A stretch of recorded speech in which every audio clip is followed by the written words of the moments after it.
Hi guys, இன்னைக்கு நான் உங்களுக்கு ஸ்லிப் நாட் எப்படி போடணும்னு சொல்லி தரேன் க்ரோஷேலையும் knitting மாதிரியே கை வச்சு ஸ்லிப் நாட் போடலாம். ஸோ அதுக்கு நீங்கள் யூஸ் பண்ணுற yarn வேணும். அதுக்கப்புறம் உங்கள் ஹூக்கு.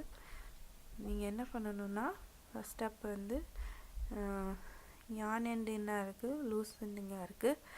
ஸோ இந்த லூஸ் எண்ட் த்ரெட்டை இது நீடில் இல்லாமல் எப்படி பண்ணணும்னு சொல்லி தரேன். ஃபஸ்ட்டு இது இந்த ஆள்காட்டி விரலை இப்படி சுற்றி உள்ளேருந்து வெளியில் போய் இப்படி கிராஸில் போனீங்கன்னா உங்களுக்கு ஒரு எக்ஸ் மாதிரி இந்த மாதிரி இருக்குது.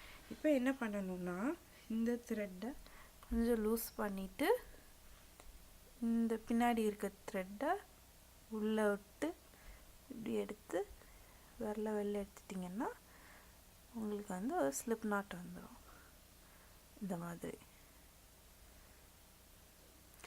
இது ஒரு மெத்தடு. இன்னொரு இதில் எப்படின்னா நீங்கள் நீடில் வச்சு அதை வெளியில் எடுக்கணும், இந்த ஹூக்கு வச்சு. ஸோ அதுவும் அதே மாதிரி ஆள்காட்டி விரலில் இப்படி சுற்றி கிராஸில் போய் ஒரு எக்ஸ் மாதிரி வச்சுட்டு என்ன பண்ணணும்னா நீடில் நீங்கள் இந்த த்ரெட் வழியாக விட்டு அப்புறம் இந்த நீடில் வச்சு பின்னாடி இருக்க த்ரெட் அப்படி எடுக்கணும். அப்போ இந்த ஹூக்கிலே உங்களுக்கு அது மாட்டிடும். அப்புறம் நீங்கள் விரல எடுத்தீங்கன்னா உங்கள் ஹூக்லேயே அது ஸ்லிப் நாட்டு விழுந்துடும். அதுமாதிரி நீங்கள் ஸ்லிப் நாட் போடும்போது கொஞ்சம் த்ரெட் இப்படி விட்டுக்கோங்க. அப்போ தான் உங்களுக்கு உள்ளே டைட்டாக இது பண்ண உள்ளே வீவன் பண்ண முடியும். அப்போ தான் உங்களுக்கு ஒரு ப்ராஜெக்ட் தான் பண்ணிங்கன்னா பிரிந்து வராது.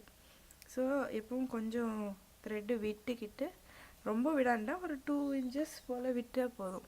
விட்டுட்டு ஸ்லிப் நாட் போடணும்.